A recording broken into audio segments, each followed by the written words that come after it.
Galileo Galilei 1564 ഫെബ്രുവരി 15 ഇറ്റലിയിൽ ജനിച്ച മഹാനായ ശാസ്ത്രപ്രതിഭ. തൻ്റെ കണ്ടെത്തലുകൾ അംഗീകരിക്കാൻ കൂട്ടാക്കാതിരുന്ന പുരോഹിതവർഗത്തെ തെളിവു നൽകി പഠിപ്പിക്കാൻ ശ്രമിക്കുന്ന ഗലീലിയോ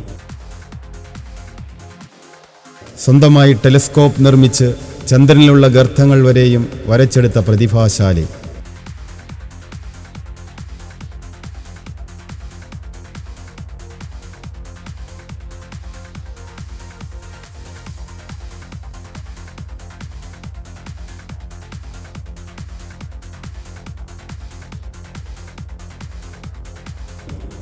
പുരോഹിതവർഗം വിശ്വസിച്ചിരുന്നത് ഭൂമിയാണ് എല്ലാത്തിൻ്റെയും കേന്ദ്രബിന്ദുവെന്നും മറ്റുള്ളവയെല്ലാം ഭൂമിയെ ചുറ്റുകയാണെന്നുമായിരുന്നു. ഇത് തെറ്റാണെന്ന് ഗലീലിയോ സമർത്ഥിച്ചു. എങ്കിലും അദ്ദേഹം ജയിലിലടയ്ക്കപ്പെട്ടു.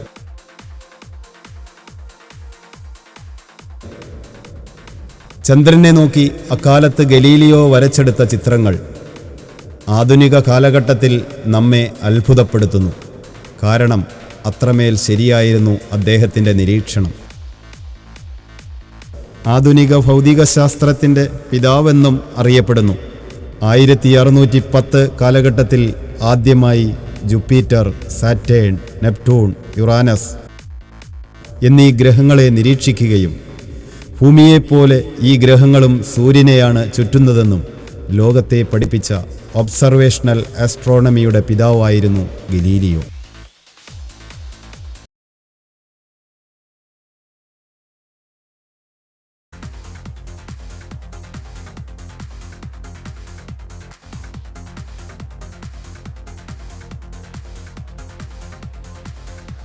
നമ്മൾ വസിക്കുന്ന ഭൂമിയും മറ്റു ഗ്രഹങ്ങളും ഉൾപ്പെടുന്ന സൗരയുധം അഥവാ മിൽക്കി വേ അല്ലെങ്കിൽ ആകാശഗംഗ.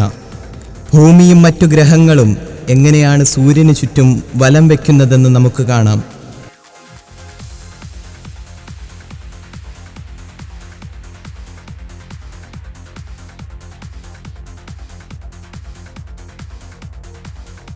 ചന്ദ്രനെന്ന ഭൂമിയുടെ ഉപഗ്രഹം ഭൂമിയെ വലം വയ്ക്കുന്നു. അതിന് ചന്ദ്രന് വേണ്ടത് 27 ദിവസവും 7 മണിക്കൂറും 43 മിനിറ്റുമാണ്. ചന്ദ്രനിൽ നിന്ന് നോക്കുന്ന ഭൂമി കാണപ്പെടുന്നത് നീല നിറത്തിലാണ്. ഇതെന്തുകൊണ്ടെന്നാൽ ഭൂമിയിൽ കരയേക്കാൾ കടലാണ് കൂടുതൽ. ഭൂമിയെ നീലഗ്രഹം അഥവാ ബ്ലൂ പ്ലാനറ്റ് എന്നും വിളിക്കുന്നു.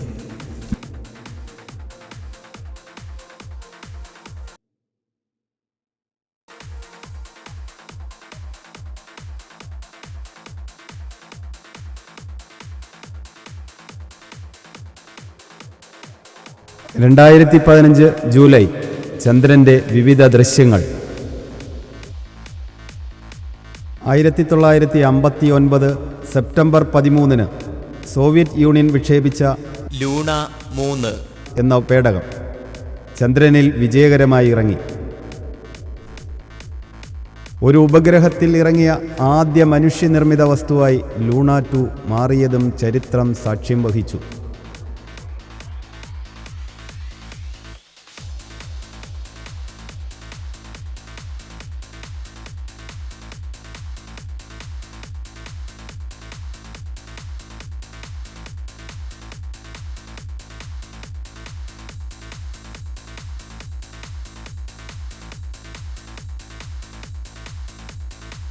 റഷ്യൻ കോസ്മോനറ്റ് അഥവാ റഷ്യൻ ബഹിരാകാശ യാത്രികനായ യൂറി ഗഗാറിൻ. ഇദ്ദേഹമാണ് ആദ്യ ബഹിരാകാശ യാത്രികൻ. 1961 ഏപ്രിൽ 12 ചരിത്രം രേഖപ്പെടുത്തിയ ഈ ബഹിരാകാശ യാത്ര. വോസ്റ്റക് 1 എന്ന ബഹിരാകാശ പേടകത്തിലാണ് അദ്ദേഹം ബഹിരാകാശത്തെത്തിയത്. സാധാരണ കർഷക കുടുംബത്തിൽ ജനിച്ച് ശാസ്ത്രത്തിന് അതുല്യ സംഭാവന നൽകിയ ആദ്യ ബഹിരാകാശ യാത്രികൻ യൂറി ഗഗാറിൻ നമുക്കെന്നും ഒരു പ്രചോദനമാകേണ്ടതുണ്ട്. 1967 ഫെബ്രുവരി 21 അമേരിക്കൻ നിർമ്മിത നാസയുടെ ബഹിരാകാശ പേടകമായ അപ്പോളോ 1 യാത്രക്കാരാണിവർ.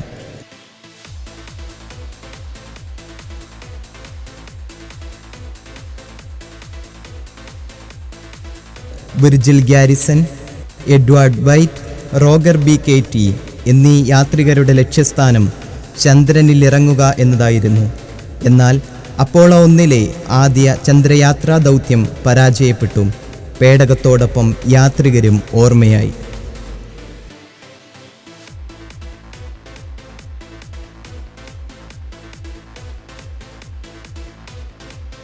എന്നാൽ ഇതൊന്നും മനുഷ്യൻ്റെ ജിജ്ഞാസയെ തളർത്തിയില്ല. 1969 ജൂലൈ 21 മനുഷ്യർ ചന്ദ്രനിൽ വിജയകരമായി കാലുകുത്തി. ആളില്ലാത്ത പേടകങ്ങൾ പരീക്ഷണ പറക്കൽ നടത്തി. അപ്പോളോ 7, അപ്പോളോ 8, അപ്പോളോ 9, അപ്പോളോ 10 എന്നീ പേടകങ്ങളിലായിരുന്നു പരീക്ഷണ ദൗത്യങ്ങൾ. Neil Armstrong, Edwin Aldrin, Michael Collins എന്നിവർ അപ്പോളോ 11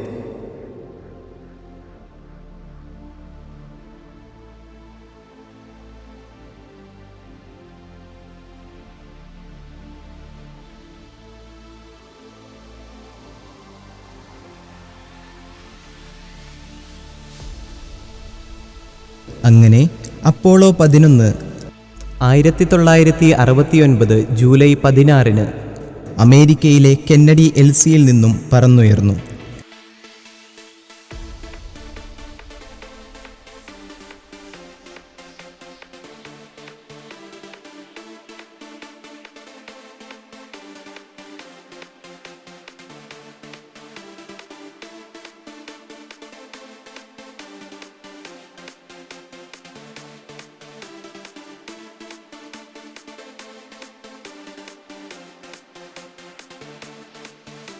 ചന്ദ്രനിൽ നിന്നും 200 കിലോമീറ്റർ അകലെ വച്ച് പേടകമായ ലൂണാർ മൊഡ്യൂൾ അപ്പോളോയിൽ നിന്നും വേർപിരിയുന്നു.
ലൂണാർ മൊഡ്യൂളിൽ നിന്നും ചന്ദ്രൻ്റെ ദൃശ്യങ്ങൾ.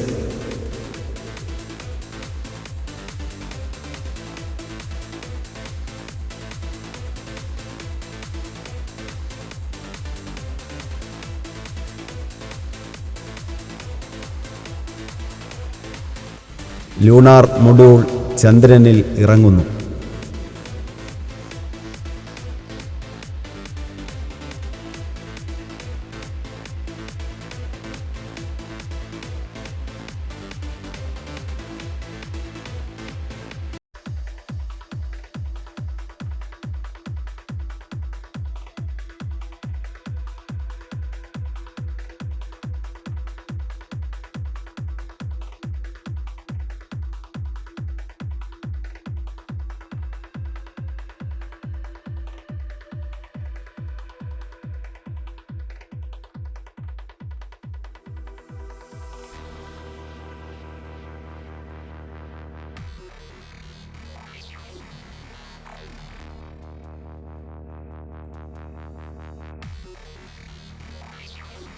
Neil Armstrong, Edwin Aldrin, Michael Collins എന്നിവരായിരുന്നു മാനവരാശിയെ സാക്ഷി നിർത്തിക്കൊണ്ടുള്ള ദൗത്യത്തിൻ്റെ അമരക്കാർ.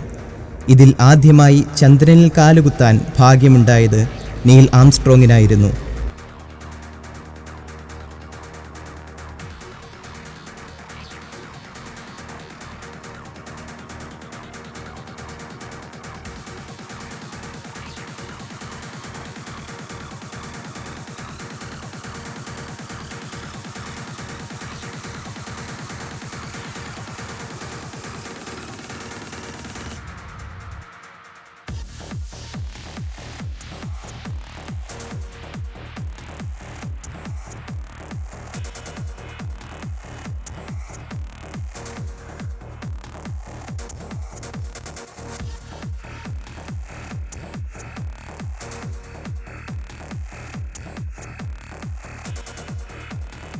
പിന്നീട് എഡ്വിൻ ആൽഡ്രിനും.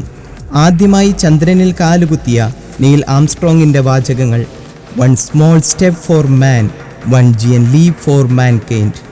മനുഷ്യന് ചെറിയൊരു കാൽവയ്പ്, എന്നാൽ മനുഷ്യരാശിക്ക് വലിയൊരു കുതിപ്പും എന്നതായിരുന്നു. 1969 ജൂലൈ 21 ഈ രണ്ട് യാത്രികരും ഇവരെ വഹിച്ച പേടകമായ ഈഗിളും ചന്ദ്രനിലിറങ്ങിയത്. ഇതിനെ അനുസ്മരിച്ചുകൊണ്ടാണ് ജൂലൈ 21 ചന്ദ്രദിനമായി നാം ആഘോഷിക്കുന്നത്. അങ്ങനെ നീൽ ആംസ്ട്രോങ്ങും ആൽഡ്രിനും ചന്ദ്രനിലിറങ്ങിയ സമയത്ത് അവർക്ക് തിരിച്ചു ഭൂമിയിലേക്ക് വരാനായുള്ള പേടകം നിയന്ത്രിക്കുക എന്ന ഉത്തരവാദിത്വമായിരുന്നു മൈക്കൽ കോളിൻസിനുണ്ടായിരുന്നത്. യാത്രികർ പകർത്തിയ ചന്ദ്രനിലെ വിവിധ ദൃശ്യങ്ങൾ.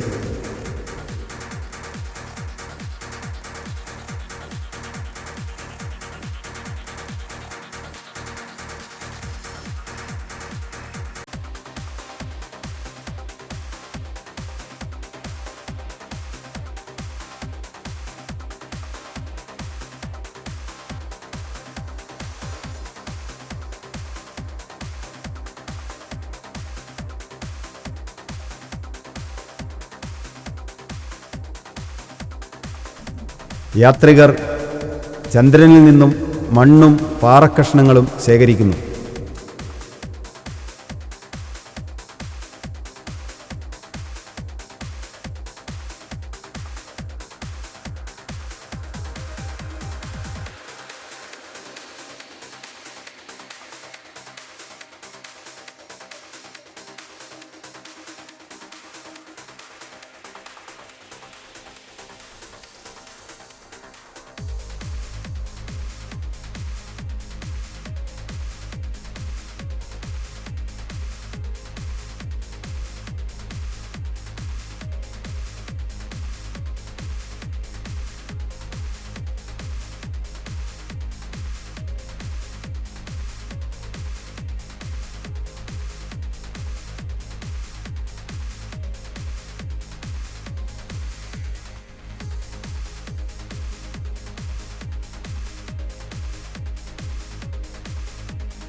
ലൂണാർ മൊഡ്യൂൾ ഭൂമിയിലേക്ക്.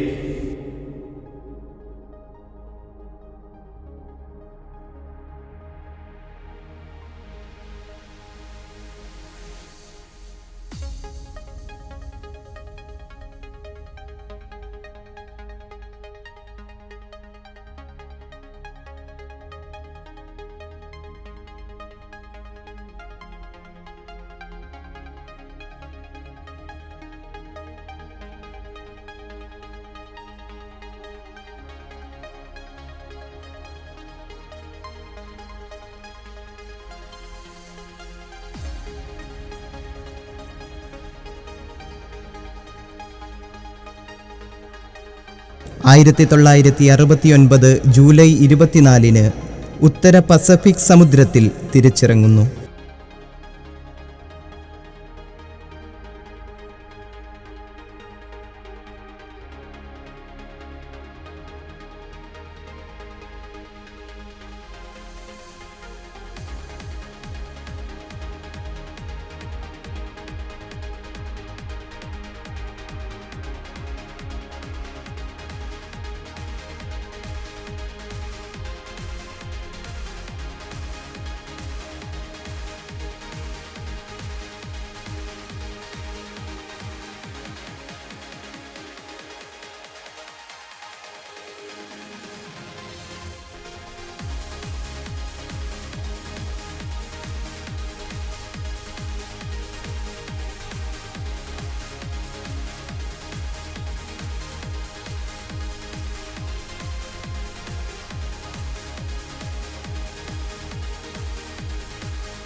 രാജകീയമായ വരവേൽപ്പാണ് ആംസ്ട്രോങ്ങിനും കൂട്ടർക്കും ലഭിച്ചത്. ആദ്യമായി ചന്ദ്രനിൽ നാട്ടിയ പതാക അമേരിക്കയുടേതാണ്. എത്ര വർഷം കഴിഞ്ഞും ചന്ദ്രനിൽ പോയാലും ആദ്യ ചന്ദ്രയാത്രികരുടേതടക്കമുള്ള കാൽപ്പാടുകൾ പോലും ഒരു മാറ്റവുമില്ലാതെ നമുക്ക് കാണുവാൻ സാധിക്കും. ഭൂമിയിലെ പോലുള്ള അന്തരീക്ഷവായു ചന്ദ്രനിൽ ഇല്ലാത്തതാണ് ഇതിന് കാരണം. അപ്പോളോ 11 വിജയകരമായ ദൗത്യത്തിന് ശേഷം 10 പേർക്കുകൂടി ചന്ദ്രനിൽ ഇറങ്ങാനായി.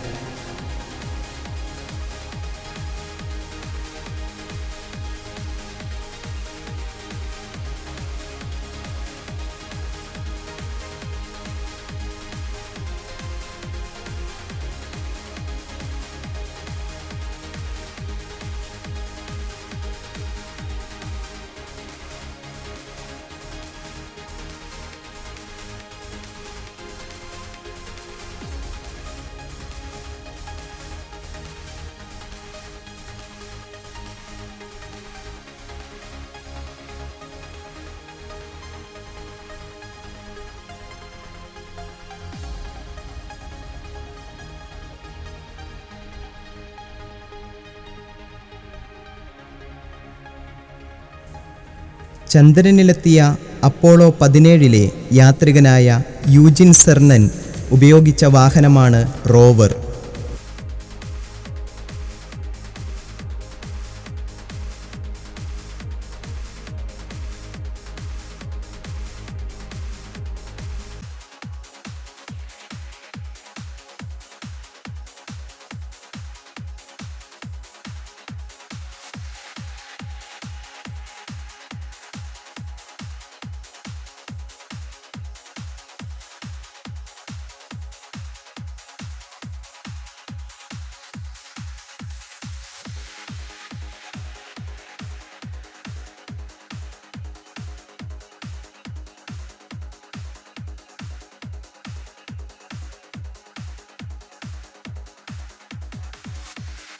ബഹിരാകാശം തൊട്ട ഇന്ത്യക്കാർ.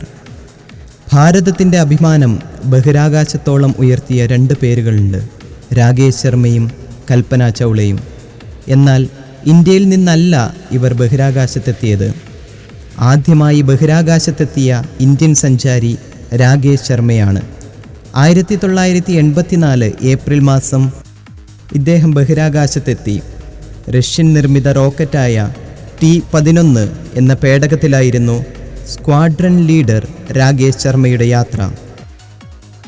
ബഹിരാകാശത്തെത്തിയ മറ്റൊരു ഇന്ത്യക്കാരി കൽപ്പന ചൗളയാണ്. എയ്റോസ്പേസ് എഞ്ചിനീയറിംഗിൽ ഡോക്ടറേറ്റ് നേടി. 1994 അമേരിക്കൻ ബഹിരാകാശ കേന്ദ്രമായ നാസയിൽ ചേർന്നു. ഹരിയാനയിലായിരുന്നു ജനനം. 1997 നവംബറിൽ ആദ്യമായി കൽപ്പന ചൗള ബഹിരാകാശത്തെത്തി. 2003 ഫെബ്രുവരി 1 കൽപ്പന ചൗളയും കൂട്ടരും സഞ്ചരിച്ച കൊളംബിയ എന്ന വാഹനം 16 ദിവസത്തെ ബഹിരാകാശ പരീക്ഷണങ്ങൾക്ക് ശേഷം ഭൂമിയിലേക്ക് തിരിച്ചു. ഇന്ത്യൻ സമയം വൈകിട്ട് 7:30. സ്ക്രീനിൽ നിന്നും കൊളംബിയ അപ്രത്യക്ഷമായി. അടുത്ത നിമിഷം കൊളംബിയ വലിയൊരു തീഗോളമായി തകർന്നു വീണു. ഒപ്പം അതിലെ യാത്രികരും. ചന്ദ്രയാൻ 1. ലോകരാഷ്ട്രങ്ങൾക്ക് മുന്നിൽ ഇന്ത്യയുടെ അഭിമാനം ചന്ദ്രനോളം ഉയർത്തിയ പദ്ധതിയാണ് ചന്ദ്രയാൻ 1. ചന്ദ്രൻ്റെ ഉപരിതലത്തെക്കുറിച്ചും അവിടുത്തെ മൂലകങ്ങളുടെ സാന്നിധ്യത്തെക്കുറിച്ചുമൊക്കെ വിശദമായ പഠനം നടത്തുന്നതിന് വേണ്ടിയായിരുന്നു ഈ പദ്ധതി. 2008 ഒക്ടോബർ 22 ചരിത്രത്തിൽ രേഖപ്പെടുത്തിയ ഈ വിക്ഷേപണം 2008 നവംബർ 14 ഇന്ത്യൻ പതാകയേന്തിയ മൂൺ ഇമ്പാക്റ്റ് പ്രോബ് ഉദ്ദേശിച്ച സമയത്തിൽ നിന്നും 25 മിനിറ്റ് വൈകി ചന്ദ്രനിൽ ഇടിച്ചിറങ്ങി.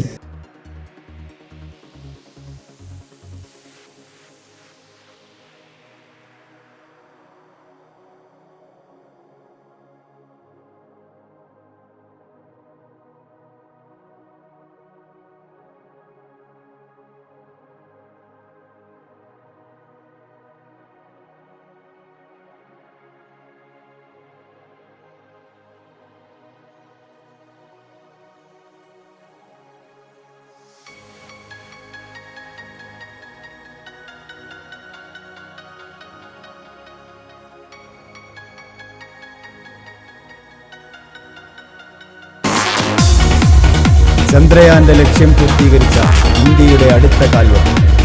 2020 ഇന്ത്യയുടെ പതാക ചന്ദ്രനിൽ നാട്ടുക, ഇന്ത്യക്കാർ ചന്ദ്രനിൽ ഇറങ്ങുക. ഈ ലക്ഷ്യപൂർത്തീകരണത്തിന് നമ്മുടെ ശാസ്ത്ര പ്രതിഭകൾക്ക് എല്ലാവിധ ഭാവുകങ്ങളും.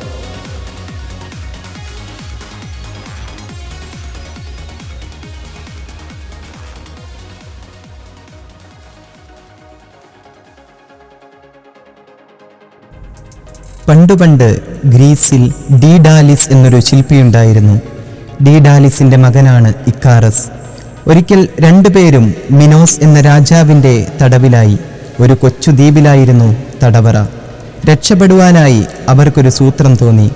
പക്ഷിത്തൂവലുകളും മെഴുകും ഉപയോഗിച്ച് അവർ 2 ചിറകുകളുണ്ടാക്കി.